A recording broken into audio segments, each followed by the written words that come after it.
Bismillahirrahmanirrahim. Assalamualaikum warahmatullahi wabarakatuh.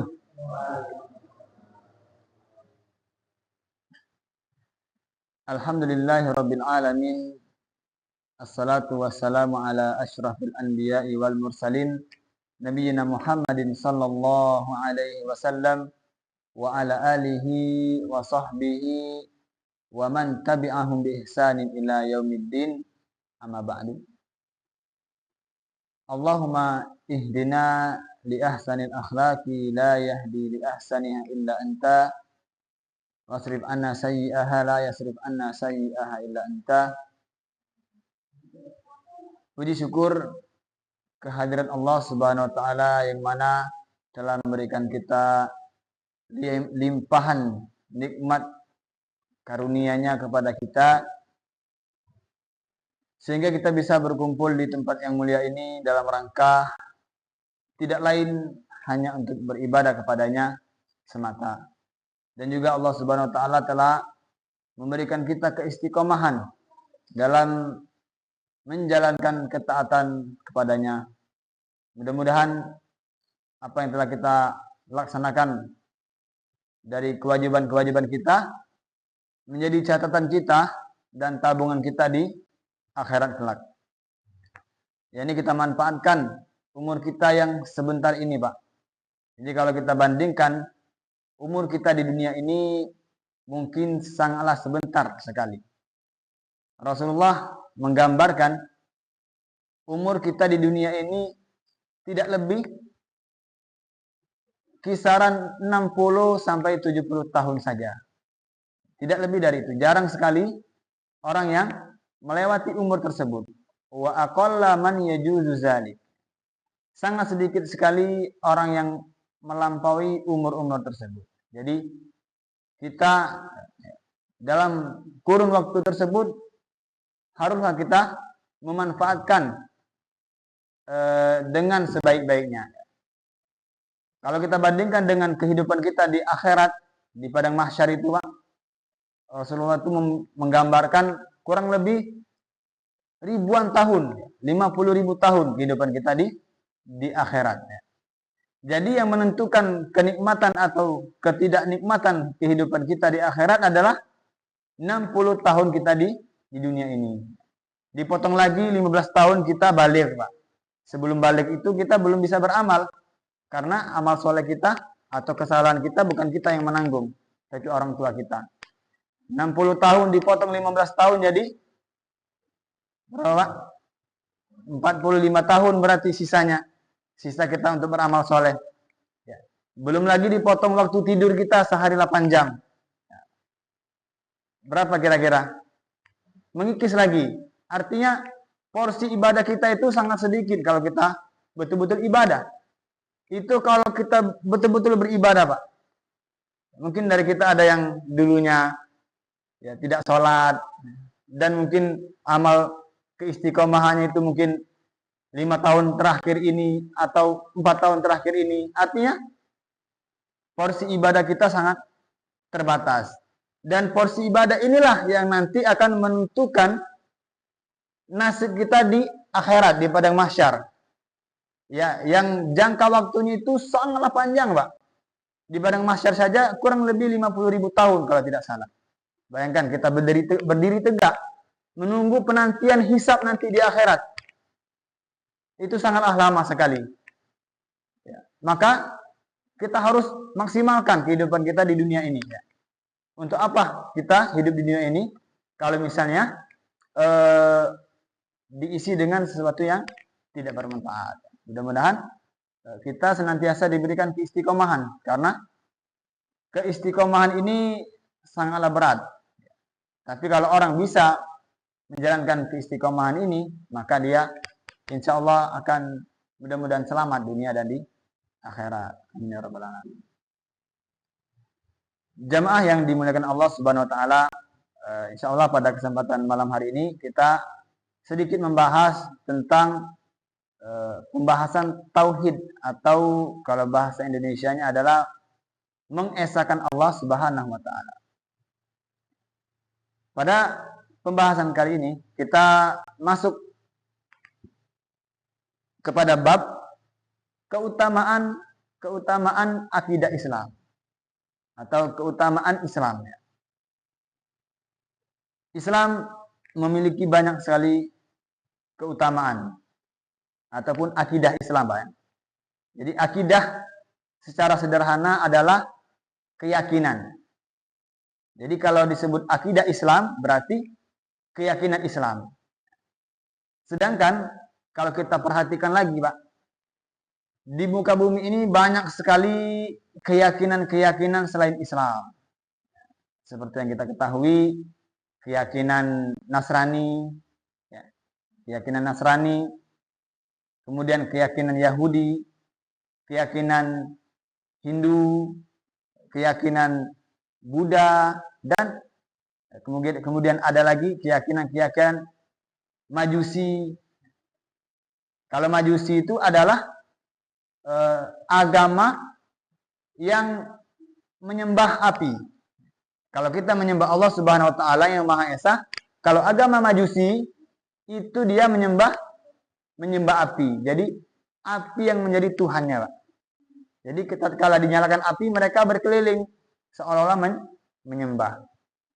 Kemudian juga agama Majusi ini itu memiliki keyakinan adanya Tuhan yang baik dan adanya Tuhan yang buruk. Nah, bagaimana ini? Jadi kalau ada Tuhan yang baik dan Tuhan yang buruk, kacau jadinya. Ada Tuhan yang baik memerintahkan sesuatu yang baik. Ada Tuhan yang buruk memerintahkan sesuatu yang buruk. Jadi rancu, kita mau milih yang mana? Pasti milih yang baik, Tuhan yang baik ya, karena dia baik.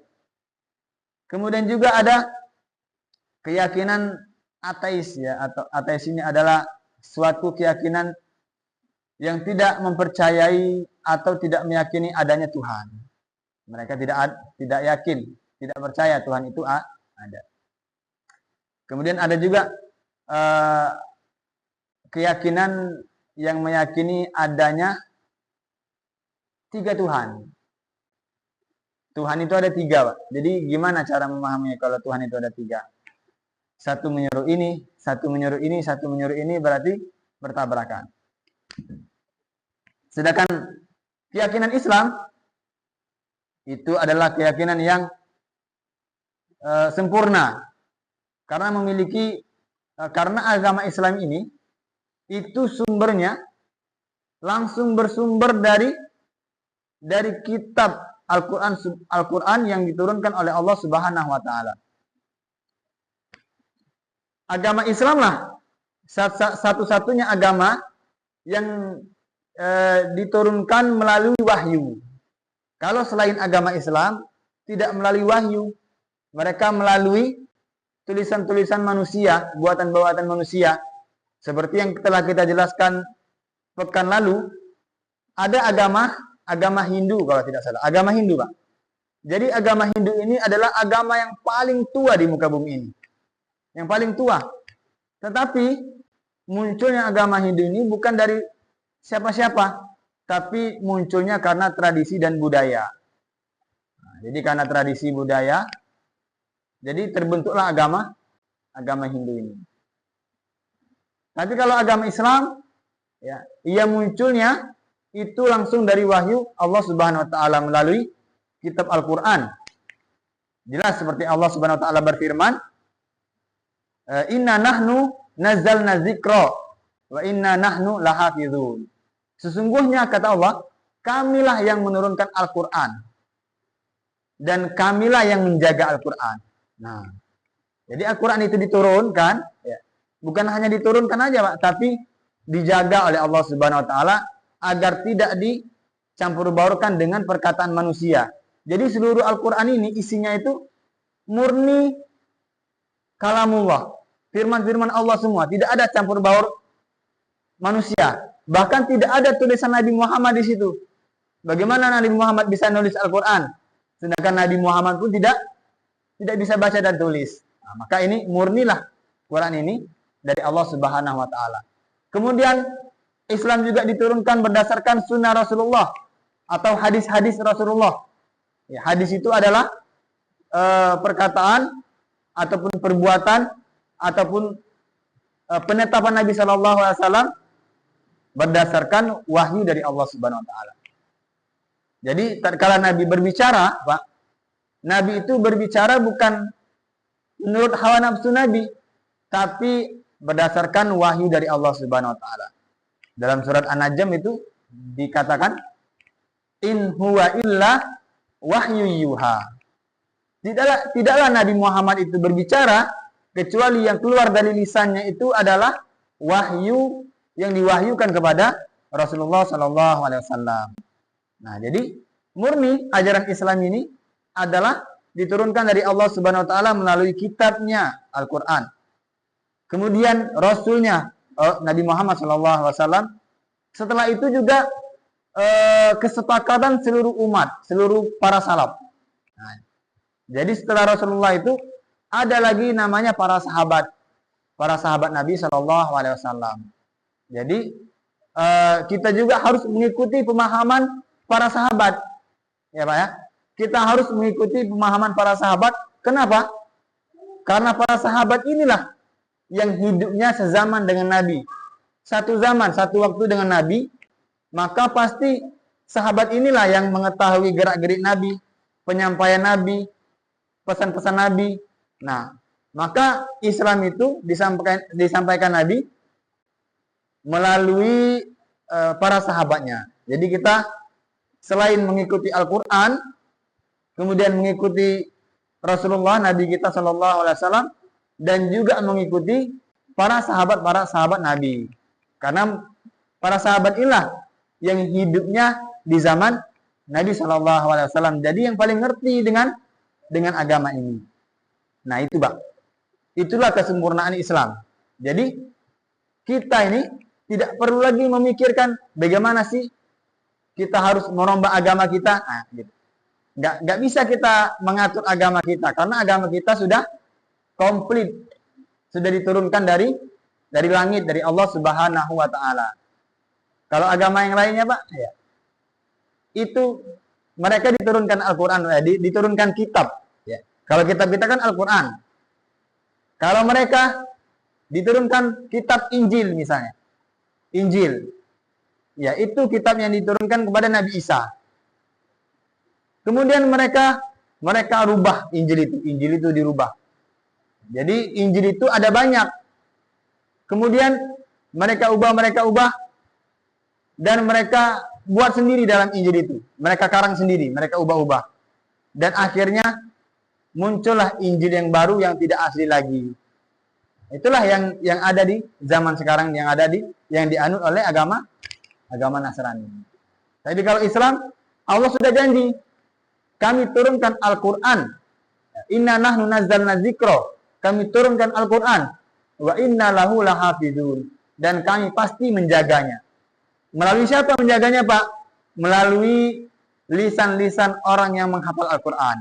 Jadi orang yang menghafal Al-Quran inilah yang menjaga Al-Quran agar tidak berubah. Itulah kesempurnaan Islam. Dia diturunkan berdasarkan wahyu dari Allah Subhanahu Wa Taala yang menciptakan langit dan bumi. Kemudian akidah Islam juga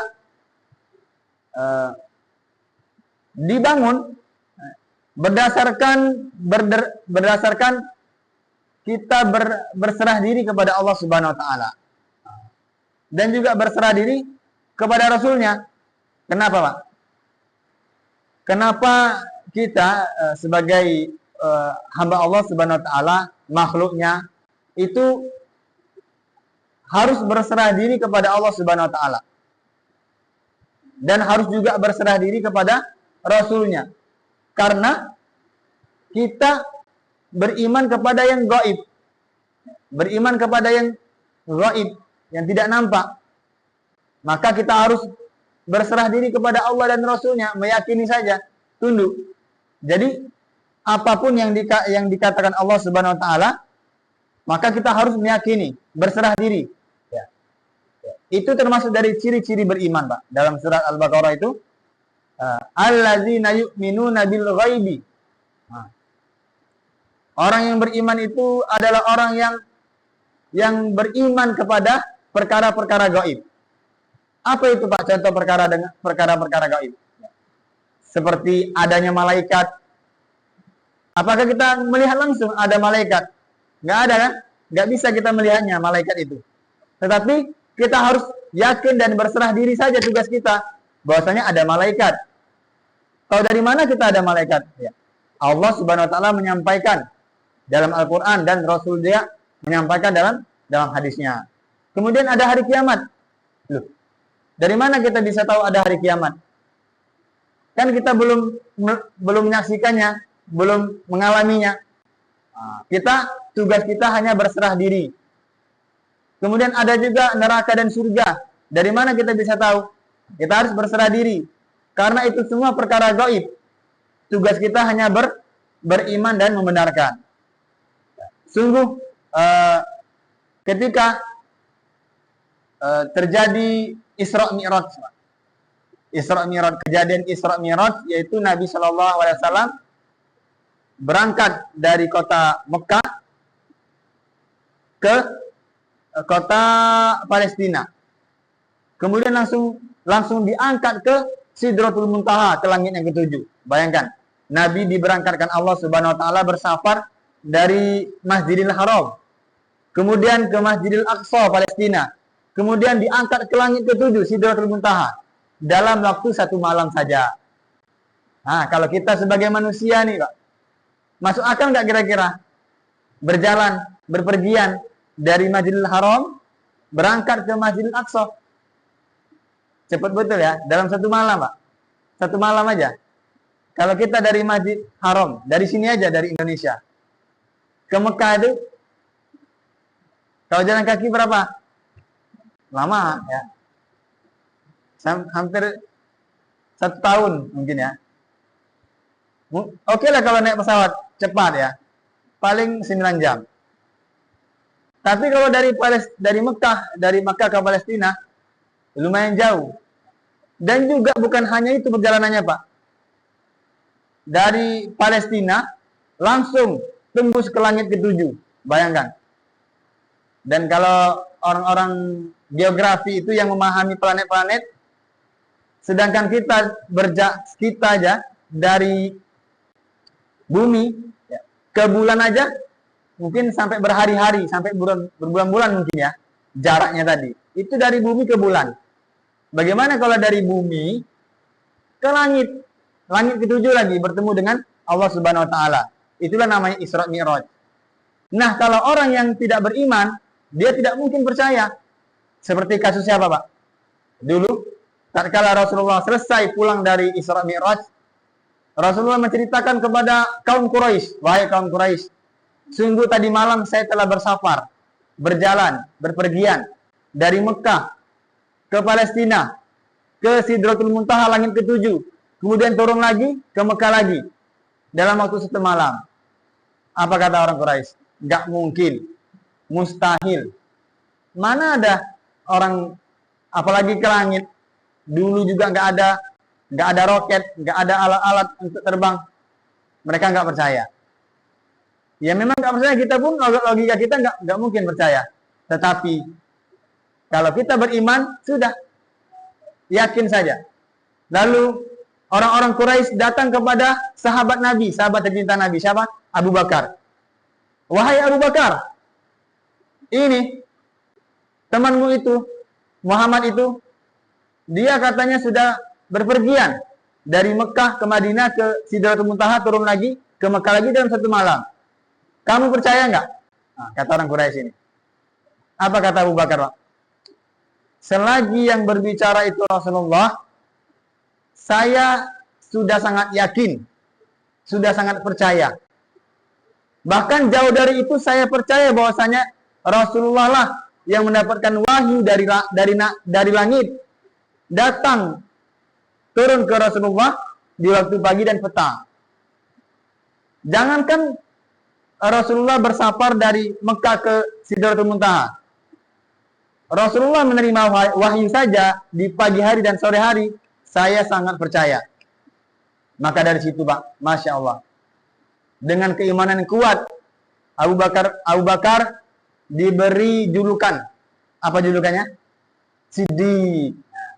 Jadi dengan keyakinannya yang kuat, beliau beriman kepada Rasulullah, beliau diberi gelar Siddiq, ya, Abu Bakar Siddiq. Kalau kita misalnya gelar kita apa? Ya, Fulan LC, ya, Fulan SPD, gelarnya SPD itu. Tapi kalau Abu Bakar Siddiq, Abu Bakar Siddiq. Kenapa? Sangat berharga, Pak, pengalamannya. Dia meyakini perkataan Rasulullah SAW yang bersafar ke langit. Artinya apa, Pak? Artinya tugas kita sebagai orang Islam tidak perlu memikirkan keras tentang perkara gaib. Ini nggak masuk akal ini. Masa ya ada malaikat sayapnya besar, terus bisa meliput langit dan bumi. Ini Allah Subhanahu Wa Taala akan menegakkan hari kiamat nanti. Nggak mungkin. Gimana adanya hari kiamat? Nah, kalau kita memikirkan, nggak nyampe otak kita. Tapi tugas kita hanya beriman. Amantu billahi wa rasulihi. Saya beriman kepada Allah dan Rasulnya. Jadi, apapun yang disampaikan Allah dalam Quran, kemudian yang disampaikan Nabi dalam hadis-hadisnya, sudah, imani saja. Taat, kita taat. Kalau kita taat, maka kita akan mudah menjalankan syariat atau ajaran-ajaran agama Islam. Jamaah rahimakumullah, kemudian kelebihan ataupun kemuliaan ajaran Islam adalah dengan kejelasannya. Agama Islam adalah agama yang jelas.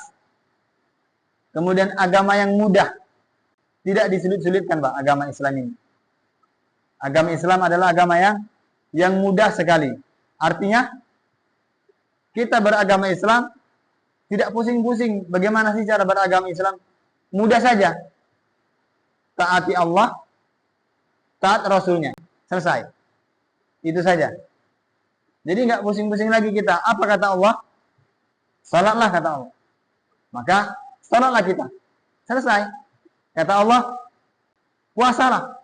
Maka puasa kita. Selesai. Kemudian taat Rasulnya.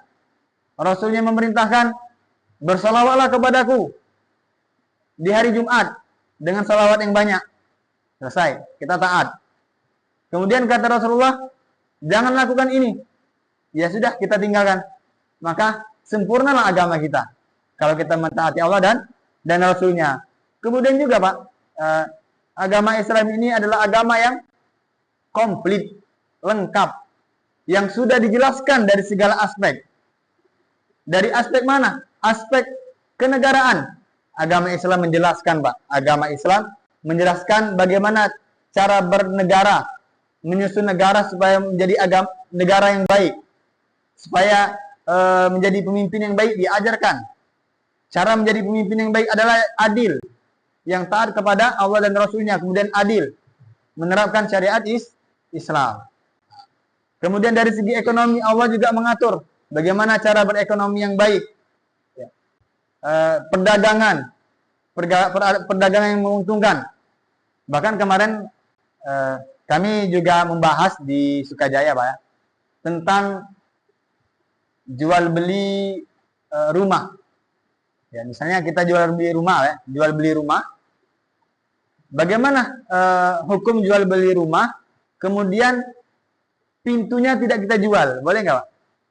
Pintunya saja tidak kita jual. Misalnya saya, Pak, ya, menjual rumah kepada Mas Miswanto.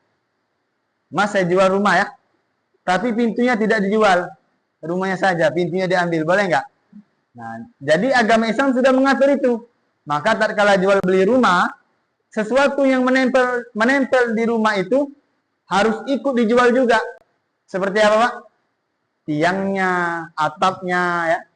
Kemudian tangganya yang menempel di rumah itu.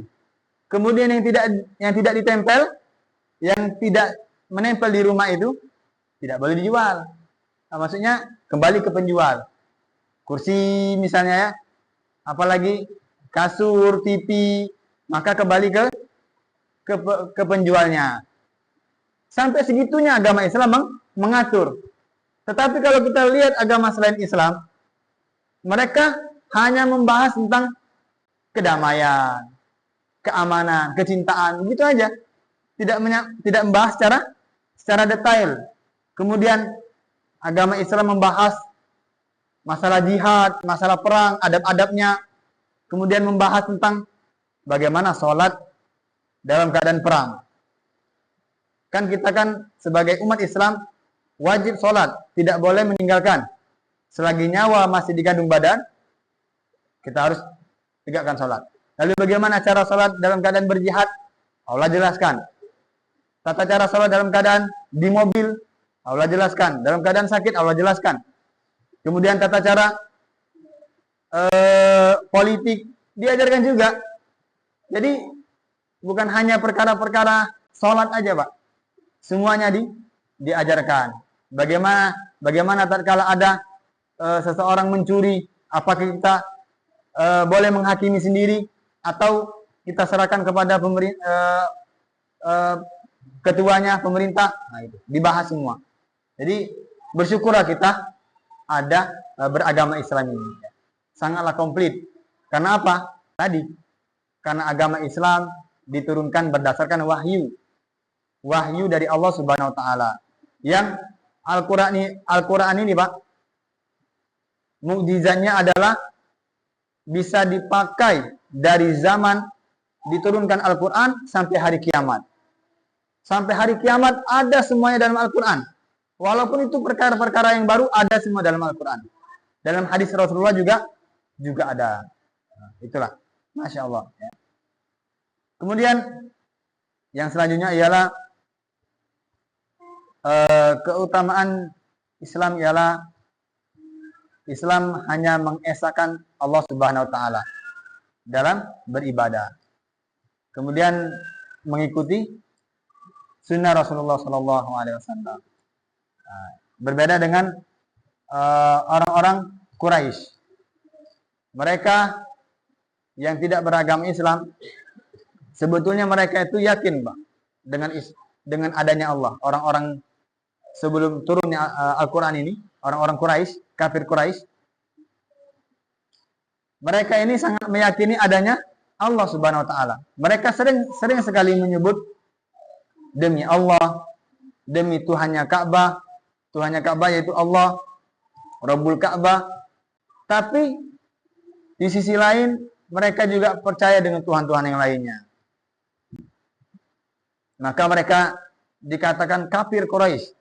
Kalau seandainya mereka hanya menyembah Allah Subhanahu wa taala, mereka tidak dikatakan kafir. Mereka dikatakan Islam. Mereka meyakini, Pak, Allah Subhanahu wa taala menciptakan langit dan bumi, meyakini mereka.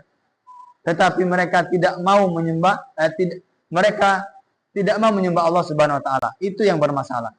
Nah, sedangkan Islam itu hanya mengesahkan Allah Subhanahu wa taala. Meyakini bahwasanya Allah yang menciptakan langit dan bumi, mengaturnya, terus memberi rezeki, meyakini itu. Kemudian meyakini hanya Allah Subhanahu wa taala yang berhak disembah. Tidak ada yang lainnya. Kemudian meyakini nama-nama dan sifat-sifat Allah Subhanahu wa taala. Seperti Ar-Rahman, Ar-Rahim, dan Maha pemberi rezeki, Maha mengatur, Maha memberi azab, Maha penyayang, dan lain-lainnya. Nah, itulah agama Islam. Berbeda dengan yang lainnya, yang tidak konsisten, tidak selaras, tidak sesuai ketuhanan mereka. Ada yang menyembah dewa-dewa, ya, agama selain Islam itu. Dewa-dewa disembah, banyak sekali dewanya. Jadi, menyembah dewa ini. Ada juga yang berkeyakinan reinkarnasi. Reinkarnasi itu apa, Gen? Jadi, gimana? Ya, reinkarnasi, ya. Jadi, mereka meyakini bahwasanya ada titisan ruh, ya. Ada orang yang wafat, itu mereka meyakini orang yang wafat ini akan hidup kembali, tapi dengan jasad yang berbeda. Misalnya si A, dia meninggal, kemudian hidup kembali, berubah bentuk menjadi hewan misalnya, menjadi tumbuh-tumbuhan, Nah, inilah yang namanya reinkarnasi yang ada di agama Hindu. Ini kan tidak masuk akal. Masa orang yang hidup, kemudian meninggal, hidup lagi, berubah bentuk. Apa saja bentuknya bebas. Yang penting dia hidup kembali. Bisa jadi berupa kambing misalnya, sapi. Bisa jadi yang kita pelihara itu titisan manusia itu, Pak. Ya, orang yang dulunya mati hidup lagi. Nah, bisa jadi ya, itu keyakinan orang-orang sana. Tapi kalau agama Islam enggak. Orang yang sudah meninggal, dia masuk ke alam barzakh. Alam barzakh adalah alam yang menjadi perantara antara alam dunia dan alam akhirat. Jadi di sanalah mereka akan ditanya, siapa nabimu, siapa Tuhanmu, apa agamamu. Di sana mereka menetap. Kalau mereka banyak amal solehnya di dunia, maka akan diberikan kenikmatan di kuburan. Yang namanya nikmat kubur. Diberikan kenikmatan-kenikmatan, kemudian ditampakkan surga yang akan ditempatinya. Kalau dia beramal buruk, sering bermaksiat di dunia, maka di kuburan akan diberikan siksa kubur, diberi pentungan, ya. Bahkan ada di suatu riwayat itu dia disobek mulutnya sebelah kanan, kemudian sembuh, disobek lagi sebelah kiri, sembuh lagi, sobek lagi sebelah kanan, sembuh terus begitu aja sampai hari kiamat. Lalu ditanya, siapa ini? Maka dijawab, ini adalah orang yang sering mengadu domba di dunia. Maka dia diazab di alam barzakh. Kemudian ditampakkan lubang-lubang neraka yang akan menjadi tempatnya di neraka nanti. Nauzubillah. Itu kalau agama Islam, Pak. Dia berkeyakinan bahwasanya orang yang setelah meninggal masuk ke dalam alam barzakh. Tapi kalau agama yang Hindu tadi, orang yang sudah meninggal bakal hidup lagi katanya. Dan berubah bentuk. Nah, ini. Maka mungkin tidak masuk akal ya. Kemudian jamaah rahimakumullah, yang berikutnya adalah keutamaan agama Islam ini, dia al-wasatiyah. Al-wasatiyah itu adalah pertengahan, Pak. Pertengahan. Agama yang pertengahan. Tidak terlalu berlebihan dan tidak terlalu meremehkan. Artinya pertengahan. Ya. Fahiya mizanul i'tidal bainal ifrad wa tafrid, ya. Min mukhtalafin maqalat, ya. Jadi orang yang beragama Islam dia tidak terlalu berlebihan terhadap Allah Subhanahu wa taala. Dia menyembah Allah Subhanahu wa taala. Dia mencintai Allah Subhanahu wa taala.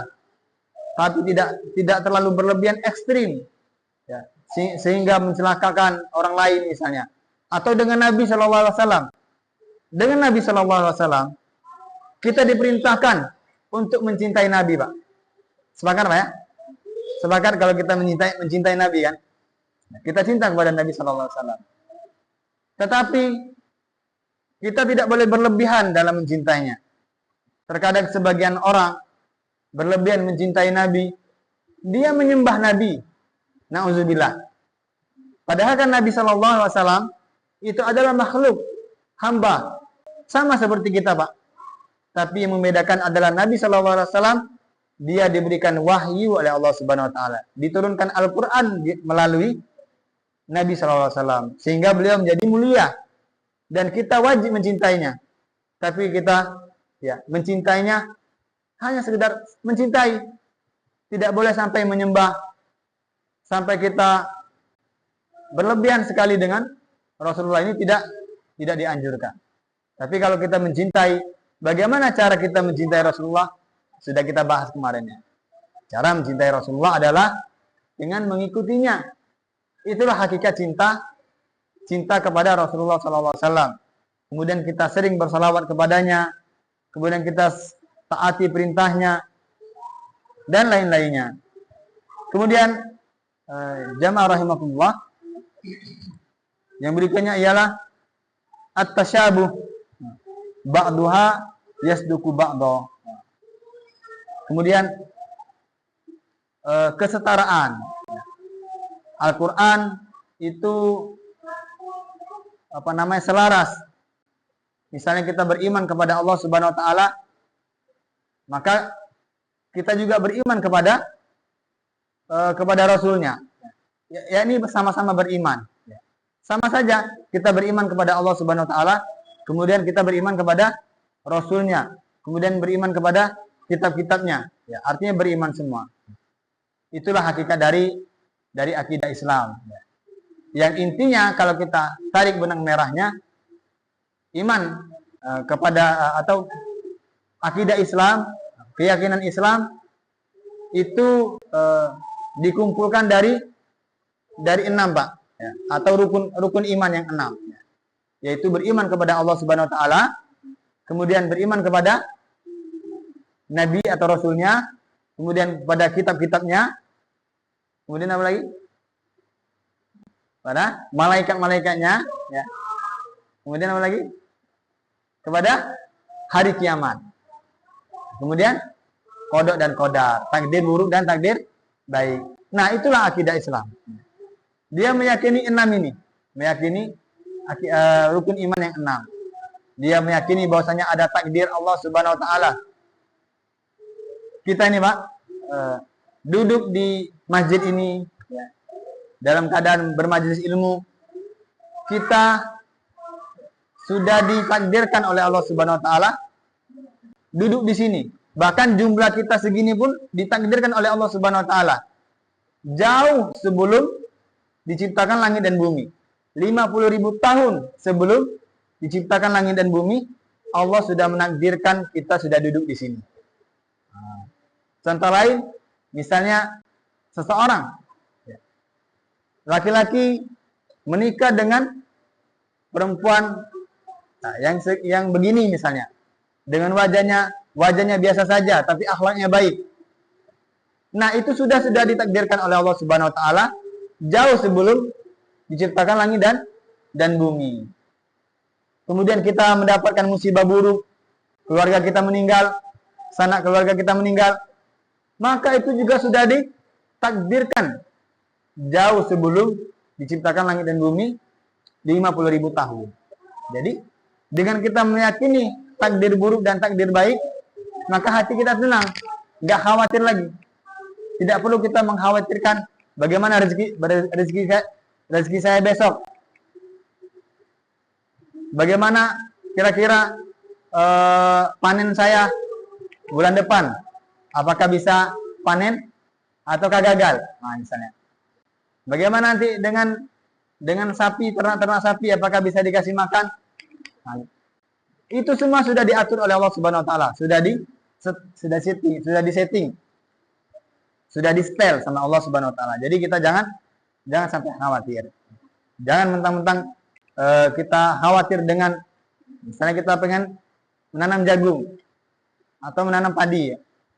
Kita ingin menanam padi, tiba-tiba kita khawatir, jangan-jangan nanti ini nggak panen padinya, nggak jadilah. Nah, jadi nggak jadi dia. Nggak seperti itu, Pak. Kalau kita beriman kepada Allah dan Rasulnya, jalankan saja. Nanti panen nggak panen, yang penting dulu. Nah, kalau nggak panen, itu sudah takdirnya. Kalaupun panen, sudah takdirnya. Nah, gitu. Maka kalau orang sudah beriman dengan 6 ini, maka selesailah sudah, Pak. Insya Allah tenang hidupnya.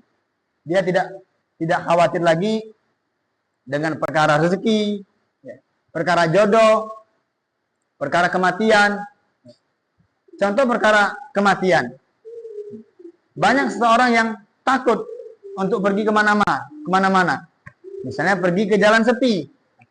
Takut dia. Kenapa? Takut dibegal. Nah, kan? Karena rawan misalnya. Nah, ini musim begal nih. Kemarin qadarullah ya, ada yang terkena begal, Pak, ya, di dekat Balambangan, ya. Jadi dengar berita itu langsung takut kita. Aduh, bagaimana nih? Jangan-jangan nanti saya korban keduanya. Ini orang yang tidak beriman kepada Allah dan Rasulnya. Kalau kita beriman kepada takdir, bahwasanya jadwal meninggalnya kita itu sudah tertentu, Pak. Sudah tertentu, sudah tercatat. Walaupun misalnya kita sudah lewat di jalan sepi, dan sudah dihadang oleh 10 begal yang menghadang kita, bawa senjata misalnya. Kalau kita belum tidak ditakdirkan meninggal, ya belum meninggal kita. Tapi walaupun kita tidur di ranjang yang nyaman, tidak ada penyakit, sehat, bisa jadi situlah jadwal kita meninggal. Kita nggak tahu. Namanya takdir. Ini ada kisah menarik dari kisah Nabi Sulaiman, tapi qadarullah waktu kita sudah habis ya. Insya Allah kita akan ceritakan kisah-kisah yang menarik di pertemuan ke depan. Mudah-mudahan pertemuan kali ini bermanfaat bagi kita dan menjadi renungan dan mudah-mudahan diamalkan di kehidupan sehari-hari. Kita ucapkan doa kafaratul majlis. Subhanakallahumma wa bihamdika asyhadu an la ilaha illa anta astaghfiruka wa atubu ilaik. Assalamualaikum warahmatullahi wabarakatuh.